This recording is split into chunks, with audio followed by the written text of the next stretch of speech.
Muy buenos días. Vamos a iniciar el tercer día del 21º Congreso Nacional de Diabetes, recordando que la historia de la medicina, pues sin duda está repleta de innovación diagnóstica y terapéuticas que han mejorado tanto la calidad de vida como han reducido también la carga de la enfermedad sobre los pacientes que viven con este y al final, pues prolongan la esperanza de vida tanto de niños como de adultos.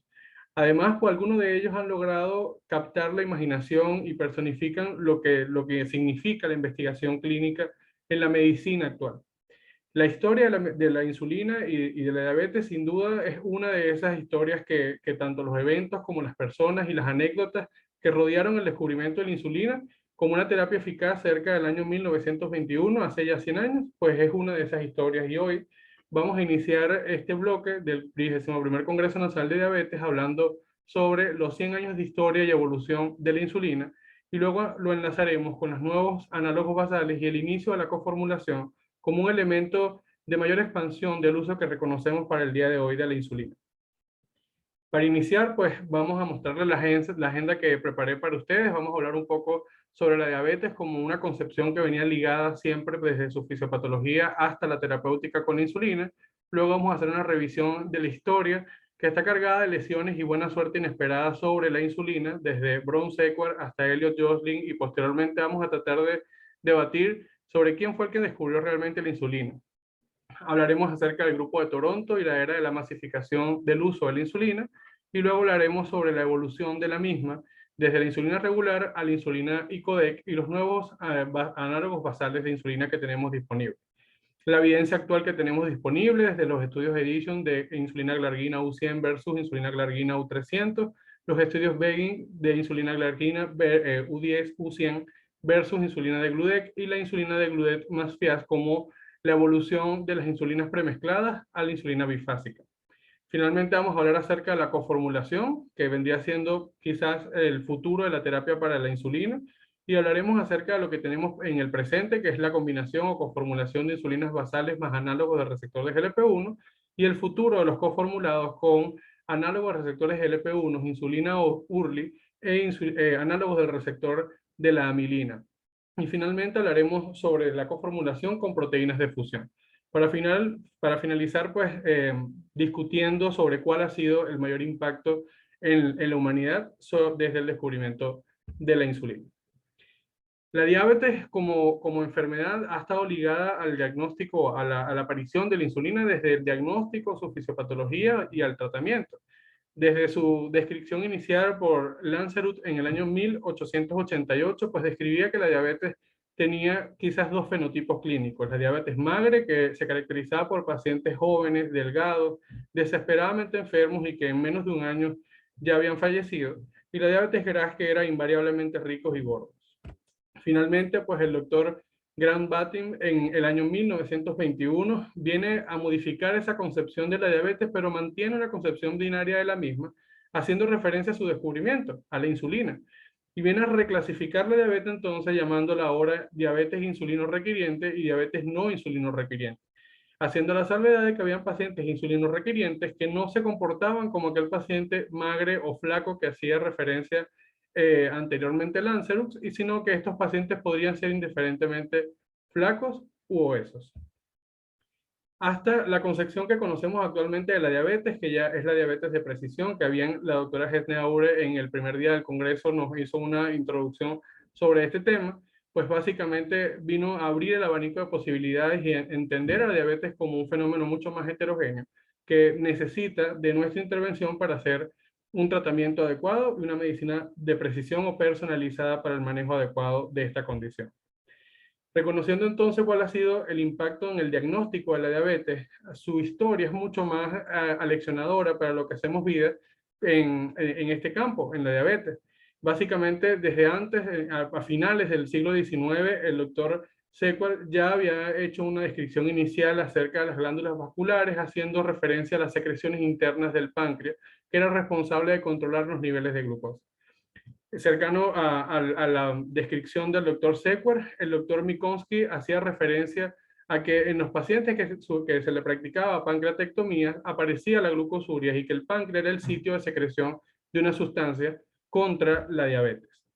el doctor Allen en 1915 inicia la era de la terapéutica en la diabetes, haciendo referencia a la nutrición como elemento central, y eso se ha mantenido en el tiempo. Y sus investigaciones iniciales pues,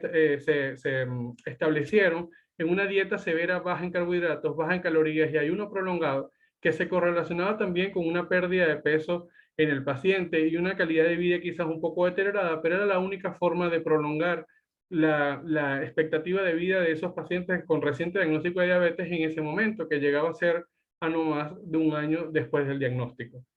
El doctor Joslin, siempre desde su perspectiva humanística, trató de entender al paciente en ese momento y hacía una pregunta que en ese momento pues trataba de contrarrestar el planteamiento de Allen, dado que la diabetes siempre era mortal en los niños. ¿Por qué prolongar la agonía? ¿Por qué no dejar que el pobre niño coma y sea feliz mientras dure la vida?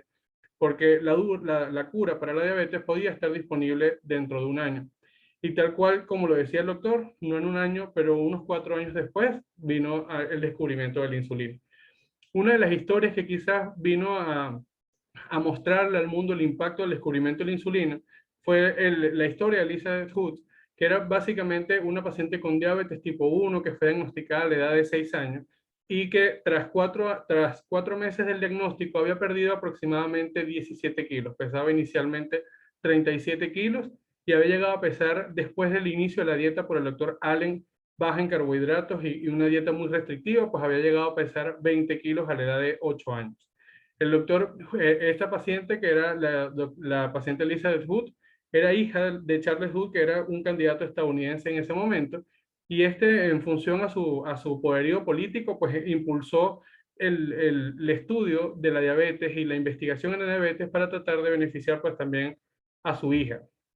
La historia de Elizabeth fue mucho más distinta cuando, después del descubrimiento de la insulina, ella pudo ser una de las primeras pacientes en recibirla y de esa forma mejorar su calidad de vida, y su expectativa de vida se prolongó hasta los 24 años de edad, cuando finalmente fallece. Finalmente, la discusión sobre el descubrimiento de la insulina es quizás uno de los aspectos más álidos del área de la diabetología, porque justamente pues hay varios investigadores de la época que se acuñan el logro de haber logrado aislar la insulina. Sin embargo, hay quizás un poco de serendipia, de buena suerte inesperada en el diagnóstico, y en el que finalmente se lleva los méritos de haber logrado descubrir esta molécula. El doctor Israel Kleiner en 1915 demostró que los extractos pancreáticos reducían la glucosa en perros pancreatectomizados, pero no pudo realizar este trabajo cuando se mudó a otra universidad en 1919, que no contaba con las instalaciones adecuadas en animales. Sin embargo, los registros de sus estudios datan desde 1915, donde ya planteaba esta hipótesis. Nicolás Paulesco, un rumano en 1916, un año después de Kleiner, igualmente demostró que los extractos pancreáticos reducían la glucosa en perros pancreatectomizados, pero este investigador tuvo que detener su investigación en el año 1916 por el inicio de la Primera Guerra Mundial, y pudo reanudarlo después de este periodo en el 1923, cuando finalmente logra informar el descubrimiento de la molécula, y ya 2 años antes lo había hecho Batin en Canadá. Es por esto que Batin se ha acuñado el logro de haber aislado o descubierto por primera vez la insulina, pero realmente su descubrimiento vino también cargado de quizás un poco de buena suerte inesperada. Él para la fecha ignoraba estos descubrimientos y limitaba y las limitaciones de las circunstancias cuando comenzó su búsqueda para aislar lo que pronto llamaría la insulina en el año 1920. Después de completar sus estudios en la Universidad de Toronto en 1917 y el servicio militar como médico en el ejército canadiense durante la Primera Guerra Mundial, y luego de formarse como cirujano ortopédico en el Hospital de Niños Enfermos de Toronto en 1919, prácticamente inicia su práctica privada en un consultorio privado que instaló a principios del año 1920, y en vista de que quizás las finanzas no estaban muy acorde a lo que él esperaba, pues acepta un cargo en la Universidad de Toronto para el curso de anatomía y fisiología. Justamente en el año 1920 acepta este trabajo de tiempo parcial, y de esa forma él inicia los trabajos en anatomía del páncreas inicialmente y de anatomía abdominal. Le corresponde preparar entonces una clase sobre el metabolismo de los carbohidratos y la fisiología del páncreas, que se conocía hasta el momento, y en esta preparación para su clase a sus alumnos, describe una mañana lo que reconocemos hoy como una de sus frases más importantes. Los conductos pancreáticos ligados de un perro mantienen vivos a los perros hasta que los acinos degeneran y dejan los islotes. Intenta aislar la secreción interna de estos para aliviar la glucosuria. Este planteamiento lo llevó a conversar con quien era el jefe del departamento de fisiología, que era el doctor McLeod, de esta misma universidad, y básicamente pudieron aceptar el inicio de la investigación, aunque él estaba escéptico al planteamiento de Batin, decidió aceptar la propuesta, pues realmente si el hallazgo era negativo, igualmente iba a ser beneficioso. Ya que necesitaban hacer mediciones de glicemia, pues solicitaron la compañía de dos estudiantes recién graduados del curso de fisiología, y para esto se postularon el doctor Charles Beth y Carl Noble, que básicamente jugaron nuevamente a la suerte para ver quién iniciaba los trabajos con el doctor Batin, y en esto el doctor Beth quedó como el primer estudiante que iba a estar el primer mes con el doctor Frederick Batin. Y en ese momento, pues, inicia el estudio de la insulina o el descubrimiento de la insulina, pero Clark Noble queda limitado de su lugar en la historia en vista de que él simplemente por suerte quedó en segundo después de Bess. Finalmente, James Collip en Canadá igualmente se encarga de purificar ese extracto pancreático que inicialmente Batin y Bess pudieron aislar en su laboratorio, y de esa forma demostraron la utilidad clínica que conocemos hoy de la insulina. Más allá de todo esto, la forma en la que se le otorga la utilidad clínica a la insulina tras su descubrimiento bioquímico, por así decirlo, es cuando se logra administrar en el primer paciente con diabetes tipo 1, que se conocía como Leonard Thompson. Leonard Thompson recibe la primera dosis de insulina el 11 de enero de 1922, que era etiquetado como el suero de McLeod en ese momento. Sin éxito alguno, incluso se registró una manifestación local de la administración de la insulina, que probablemente haya estado relacionada con la no purificación del extracto pancreático que hacía inicialmente Batin. Y 12 días después, el 23 de enero del mismo año, este suero fue purificado por Collip y sin autorización de Batin, lo administran nuevamente en el mismo paciente con resolución exitosa la glucosuria y la cetonuria. Ya para el 3 de mayo de 1922, Madledo, en una conferencia en Washington, le otorga por primera vez el nombre de insulina a esta secreción o este suero de Madledo purificado por Collip. De allí, pues, este grupo de Toronto vino a acuñarse el descubrimiento y purificación de la insulina que hoy conocemos hasta la actualidad, y se desprende una historia cada día más apasionante para tanto los pacientes con diabetes tipo 1 y tipo 2 que llevan a cabo o que viven con esta condición, como para los que hacemos vida en esta especialidad. Desde mayo de 1922 inicia entonces la era de la expansión de la insulina con la producción de insulina a cargo de Connaught Laboratorio, quien avanzó en el proceso de purificación y fabricación. En junio, el Comité de Insulina de Toronto se convirtió en una autoridad internacional para la fabricación y administración de insulina, y finalmente, en agosto de ese mismo año, Clowes, que era el director de Eli Lilly, firma el acuerdo con la Universidad de Toronto por un año para ayudar a producir a Connaught Laboratorios, ya que no tenía el aparataje suficiente para producir insulina. Finalmente sigue apareciendo la serendipia o esta especie de buena suerte inesperada para los fenómenos que venían a futuro en la insulina, y en noviembre de ese año, August Kurot, que era un fisiólogo danés, ganador del Premio Nobel de Fisiología en el año previo, en 1920, por el descubrimiento de la fisiología capilar y de la gasometría pulmonar, tenía a su esposa, que era una reconocida médico científica que recientemente había sido diagnosticada con diabetes, y ella lo impulsó a que aceptara pues una serie de conferencias en Estados Unidos y Canadá, que incluyera Toronto, para acercarse a conversar con el Comité de Insulina en Toronto para que le facilitaran esta alternativa terapéutica. Crot termina viajando a Canadá, conoce al doctor Batin y al resto del equipo de insulina, y en diciembre de ese año obtuvo los derechos para producir insulina en Dinamarca y para Escandinavia, fundando el laboratorio Nordics, que finalmente migra a ser Novo Nordisk. Él se convierte pues en el encargado de la campaña para que se le otorgue el premio Nobel al doctor Batin por el descubrimiento de la insulina, siendo así otorgado el premio Nobel en el año 1923.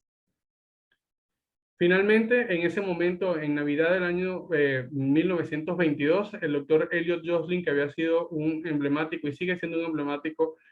médico en el área de la diabetología, había expresado en una de sus últimas conferencias ese año que había presenciado tantas resurrecciones cercanas que se había dado cuenta que estaba viendo representada ante sus propios ojos la visión de Ezequiel del valor de los huesos secos, haciendo referencia a esa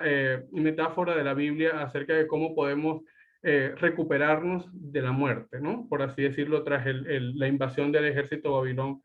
sobre Jerusalén. Esta metáfora sirvió para comprender el impacto en ese momento que había logrado la insulina o el descubrimiento de la insulina sobre la humanidad. Y lo más apasionante de ese momento es que no sabían lo que iba a lograr hacer esa molécula que habíamos logrado aislar hace 100 años y cómo iba a evolucionar en los siguientes 100 años. Tras su descubrimiento y purificación, pues inicia la mejora de la molécula en vista de que todavía había muchas limitaciones por su vida media corta, la asociación a efectos adversos, la aparición de alergias, pues en vista de que era obtenida de animales. Trataron pues de ir modificando la molécula hasta tener una molécula que fuera lo más inerte posible y eficaz. En líneas paralelas se trató de mejorar tanto la concentración de insulina como prolongar la vida media, que es quizás uno de los dos elementos centrales de la evolución de la insulina. Para mejorar su concentración, pues la Universidad de Toronto define en el año 1925 la Unidad Internacional de Insulina, tomando como referencia la cantidad de insulina que necesitaba para descender 10 gramos de glicemia en un conejo de 2 kilogramos. Cerca de 1938 se inicia finalmente las fábricas de insulina en fábricas industriales con una solución muy diluida que comprendía 10 unidades internacionales por cada 100 mililitros, lo que se denominaba insulina U10. Y de allí pues pasaron prácticamente 70 años hasta tener las diferentes concentraciones de insulinas que tenemos disponibles hasta el año 2018, cuando inicia la era de las insulinas súper concentradas, por así decirle, del que conocemos actualmente como insulina U200, U300 y U500. En 1936 empiezan entonces las investigaciones para prolongar la vida media de la insulina, tras la purificación y además añadirle a la insulina purificada sin más protamina en Canadá, que de esa forma empezó a prolongar la vida media de la insulina a un máximo de 6 a 8 horas. Finalmente, en 1945 se logra crear la insulina NPH y de ahí comienza la era de los análogos basales. Básicamente en 1992 aparece la primera insulina análoga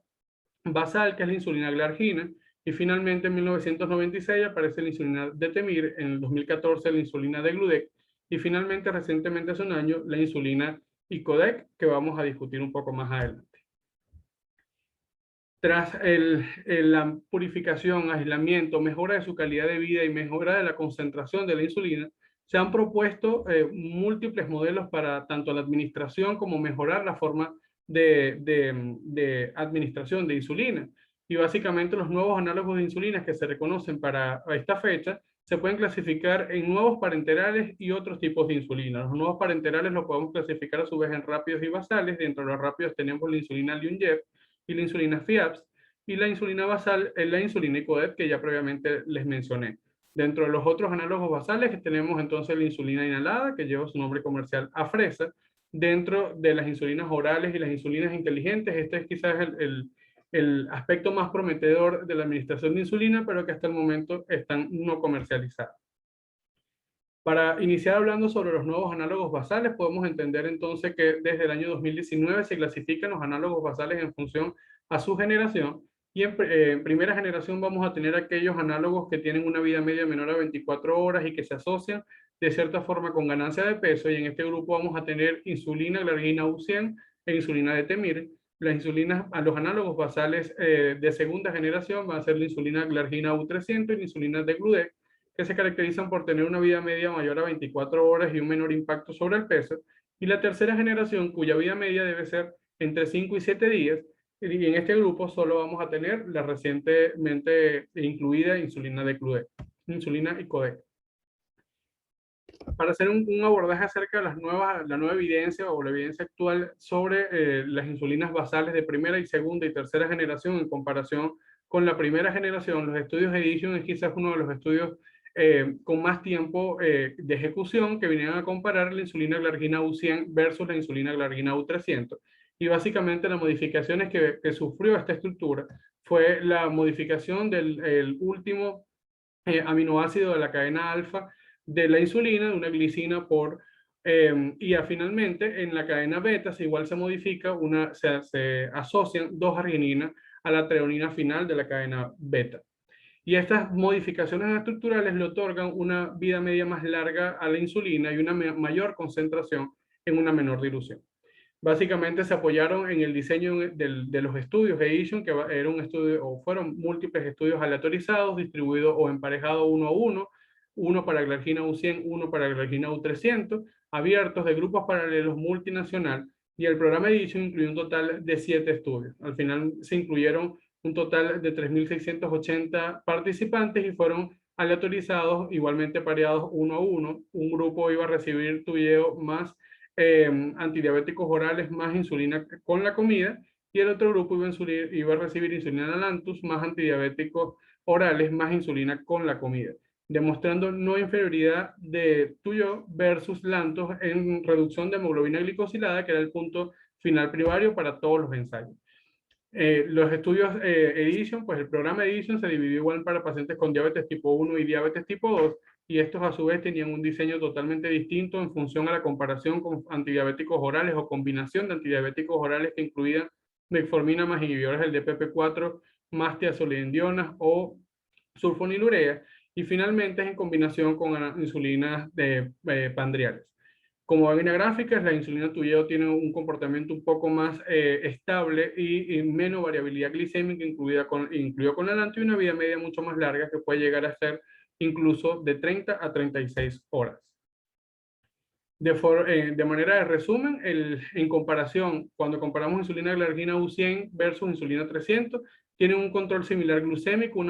se amerita una mayor dosis de insulina U300, se debe implementar el 12% de la dosis que venía recibiendo el paciente de insulina U100 si se va a hacer el switch de insulina glargina U100 a insulina glargina U300. Se ha asociado menos ganancia de peso con insulina U300 y la reducción significativa de hipoglicemias confirmadas o severas o hipoglicemia nocturna en comparación con insulina glargina U100. La tolerancia y los efectos adversos secundarios son similares a la glargina U100 y se puede dosificar diaria o interdiaria 3 veces por semana, a diferencia de la insulina glargina U100, que debe ser diaria. Su duración promedio es de 30 horas, incluso hasta 36 horas, como ya previamente les mencioné. Los estudios Begin venían a comparar la insulina glargina U100 versus la insulina degludec, y básicamente tenían un diseño muy similar al previamente mencionado con el estudio, con los estudios de insulina glargina U100 versus insulina glargina U300, y estos estudios los estudios Begin demostraron semejanza de insulinas entre insulina degludec versus insulina glargina U100.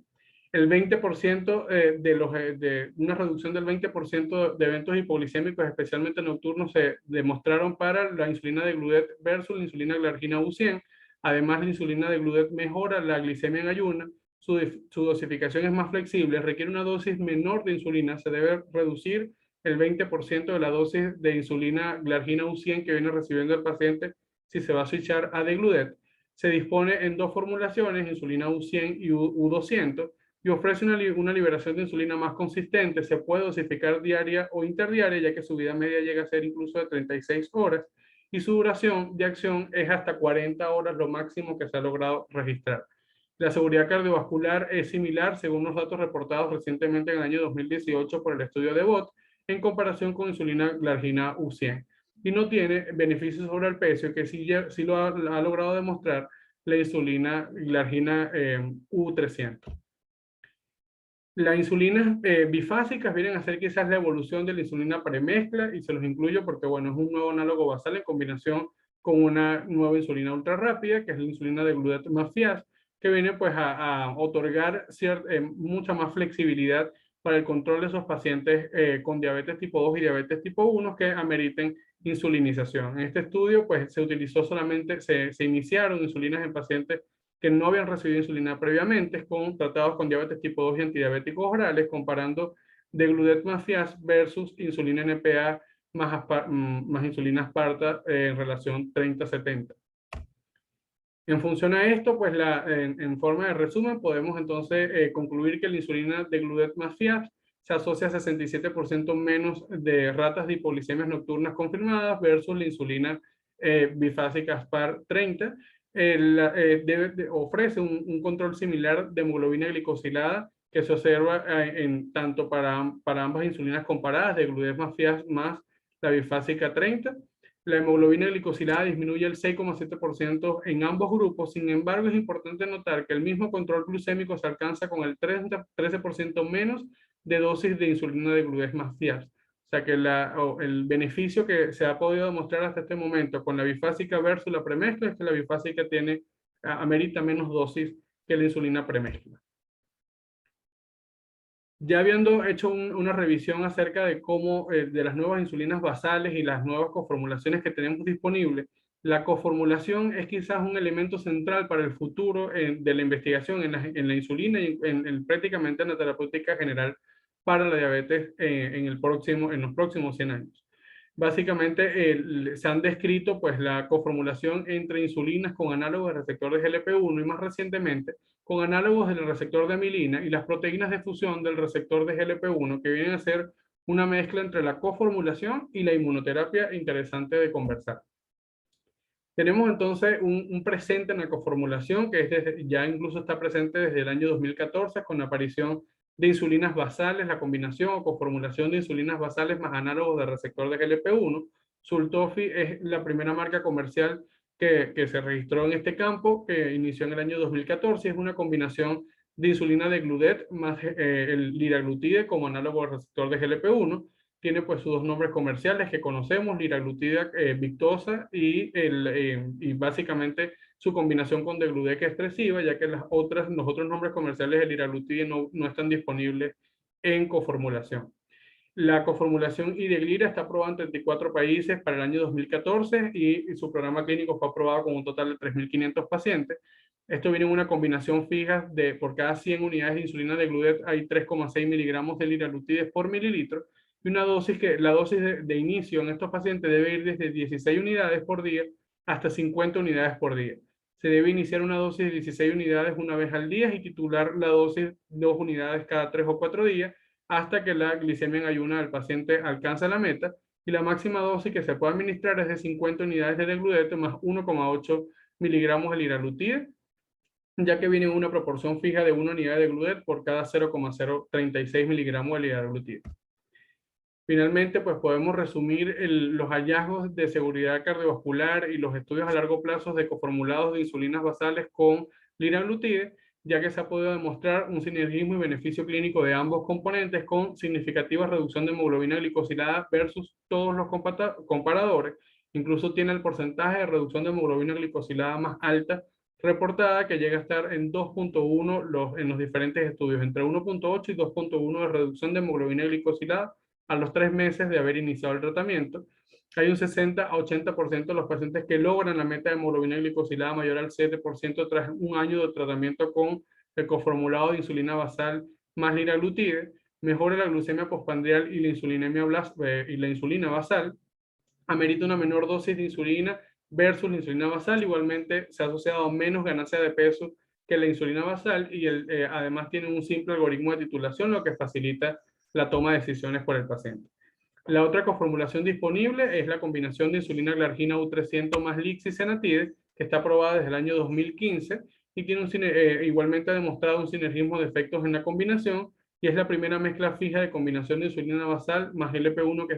que estuvo disponible en Estados Unidos. Ya actualmente están disponibles las dos presentaciones. La titulación es similar a la insulina basal, 2 a 4 veces por semana, ameritas más titulaciones que Sultofi, y esta viene en dos presentaciones, en un pen de 100 unidades por mililitro con 50 microgramos por mililitro de liraglutide y la presentación de 100 unidades por mililitro de insulina glargina U300 más 33 microgramos por mililitro de lixisenatide. El futuro de la coformulación es aún más apasionante para lo que nos interesa, lo que viene con insulina más adelante, y es porque básicamente la coformulación con los análogos de receptor de amilina, siendo estas hermanas hormonales, por así decirlo, con funciones reguladoras muy similares, pues básicamente la diferencia entre la acción de la insulina y la amilina está demostrada en que la amilina, además de controlar la entrada de glucosa a los tejidos musculares y otros tejidos del cuerpo, también regula la rapidez con la que la glucosa alcanza la circulación sanguínea, y por eso la amilina podría funcionar en mejor instancia para el control de la glicemia postpandrial en combinación con insulinas postpandriales.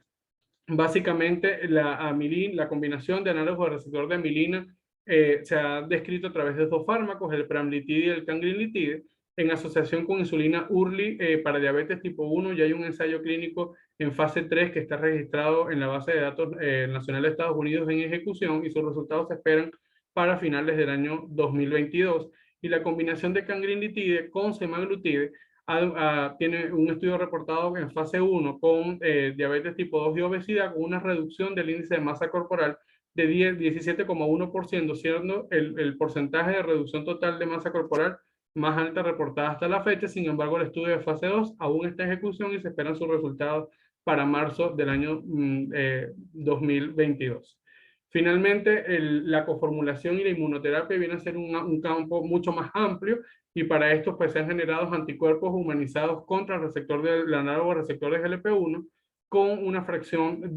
terminal del semaglutide, que de esta forma viene a otorgar o viene a ofrecer el inicio de la inmunoterapia y la coformulación para la diabetes tipo 2. Y en este caso se han coformulado dos moléculas actualmente disponibles, glutazumab y everesmat, que están disponibles como ensayos clínicos, everesmat en Europa y glutazumab para Estados Unidos, y sus resultados se esperan igualmente para finales del año 2022.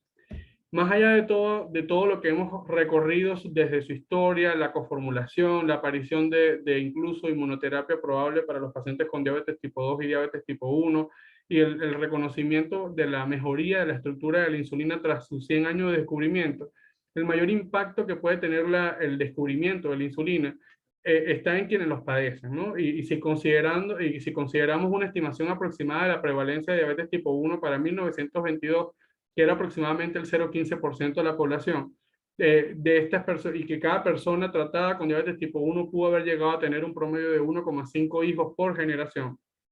siendo una estimación bastante conservadora del número de personas vivas hoy que nunca hubieran nacido si no hubiera sido por la terapia con insulina. Esto podría superar las 300.000 en Canadá, más otras 300.000 que siguen vivas gracias a la terapia diaria con insulina.